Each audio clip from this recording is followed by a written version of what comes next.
I'm recording that second video of the day because reading a bit what was happening around our beloved Juventus on social media, there are two news. Boo, seriously, I don't get it. I don't understand it. Really, really strange. When I was reading it, I couldn't believe in it. And I was like, wait, I need to inform myself before really starting to share to make a video about it, because otherwise it's really strange. The first one is about Michele Di Gregorio. Apparently, reading online, Juventus are not satisfied with him and they're already thinking to sell him in the summer. And when you will see the name that is linked to Juve to be potentially his replacement, well, we will open a debate. I'm sure that we will open a debate. Uno. Due, it looks like since a few days, since a few weeks, we are speaking about an Italjuve. We are speaking about una signora italiana, an Italian lady, John Elkann, ambition to insert more Italian players, if possible, to Juve. To have again a bit of more Italian presence, a bit more core. That the language spoken in La Continassa is Italian. But more I read, more I see news, looks like instead of made in Italy, we are pushing Italians away from Italy because wait for the list of the possible Italian players that could possibly leave Juventus this summer. Ciao Juventini of the world, my name is Giuseppe, welcome back on the channel, I hope you are all doing well. Dai, let's make a short video, so maximum of like, if you didn't yet, please continue to subscribe to the channel. And when I'm asking maximum of like, the video of this morning, I think it reached like 3,200 views and not even 500 likes. Means that we have like 2,700 people not even putting the effort to put a like. Disaster. Anyway, thanks for watching, that's already a really good thing. If you can like, it's even better. Let's start with Di Gregorio. When I read really seriously, somewhere on the internet that Juventus was not satisfied, they were not satisfied with Michele Di Gregorio, I was like, that's really strange, because according to my information, at the 16th of April, from the voices from La Continassa, everyone is extremely satisfied about Di Gregorio, especially as a man.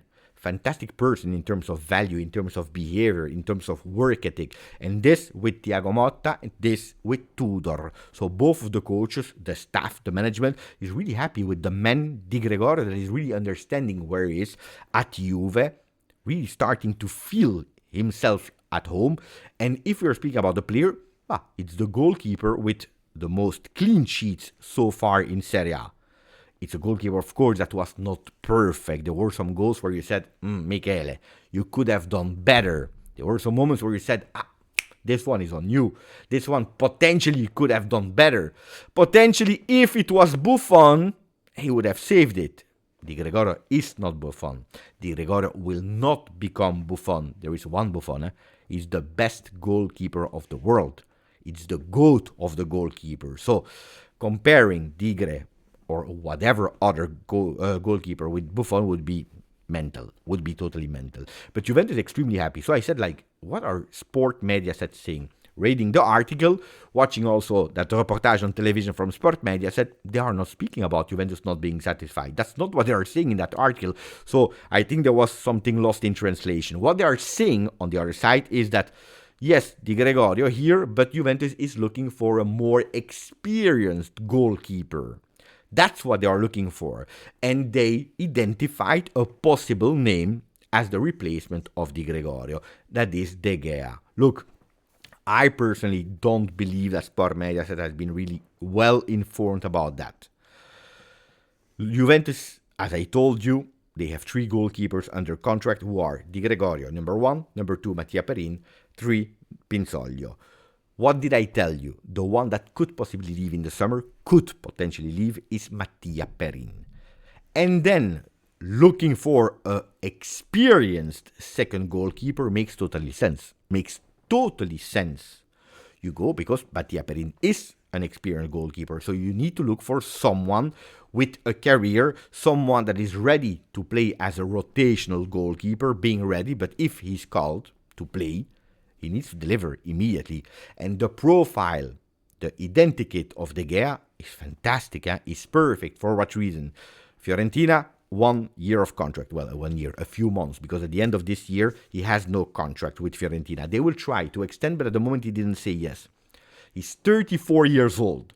He's a player with experience at Manchester United, Fiorentina. He played in Europe. He played in Champions League. It's a good goalkeeper. Right? It's one that we know.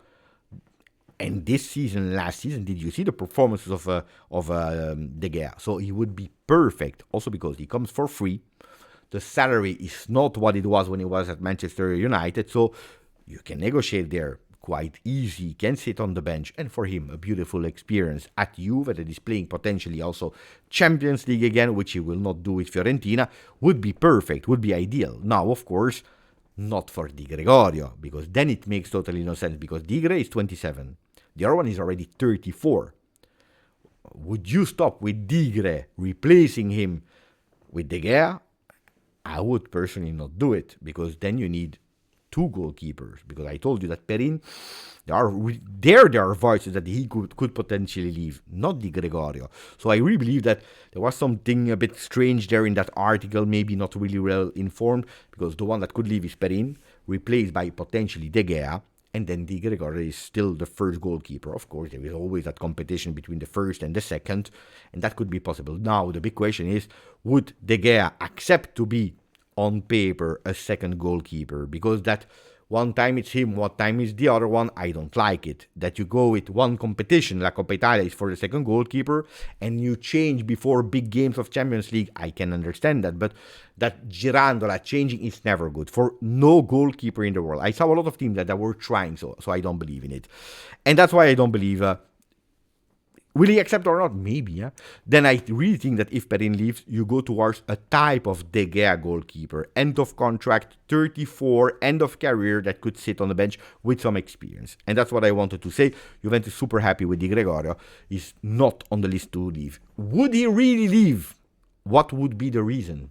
And then we open a chapter that the Liverpool, Manchester City, and they are putting 50, 60 million euro. And then you do a kind of... it's really strange to say, but a kind of Onana deal. You take a goalkeeper for free, Inter took him for free, you sell him for big money, plus Valencia, you're happy. Financially, could be, guys, we cannot refuse 60 million euro for Di Gregorio. We cannot refuse 45, 50 million euro for Di Gregorio, but except of that, no. Okay, and that's one. Then the second news, what I wanted to tell you, is about that Italjuve. But first, an update about two players that today didn't train with the team. It's Veiga, the flu, in the month of April. But it's true that it's raining in Torino. Huh? It's raining. So Renato Veiga with the flu, tomorrow, 2 days he will be there, so he's not at risk for a game on Monday against Parma. On the other side, there is a small problem at the right leg of Yildiz, trauma, and he is at risk for the game of Parma. So they will monitor his situation game by game. That would be a big loss. So let's see. Before giving you too much detail, let's wait tomorrow. Tomorrow morning I will give you an update about that. Italjuve.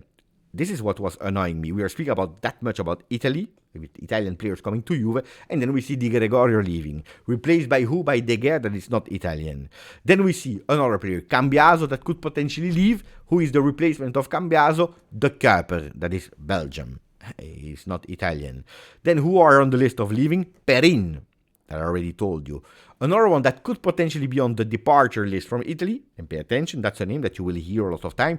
Will it happen or not? I don't know. But Gatti could be one, because there are a lot of offers. And at Juventus, they are thinking about it. He's not untouchable. That's what I can tell you.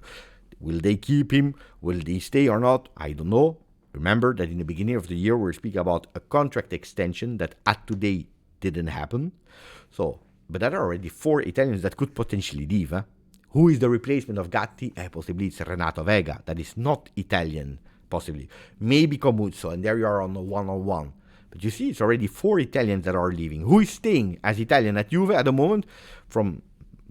By memory, it's Pinsoglio, Savona, Locatelli. So you have 3 players. You have 3 Italian players. So that's what I told you. I believe, guys, that when we are hearing these news, before starting to yell, to scream, to insult, calma.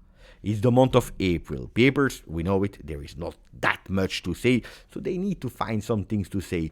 And then they hear, oh, there is an interest from Juve looking for experienced goalkeeper. Is it Di Gregorio that is leaving? Why, it's maybe Perin, who can they look for? De Gea, because he's an excellent experienced goalkeeper that will finish his contract with Fiorentina at the end of the season. Gatti, they are looking for players in Newcastle. Gatti could go there, and then they think about Tonali. I don't know.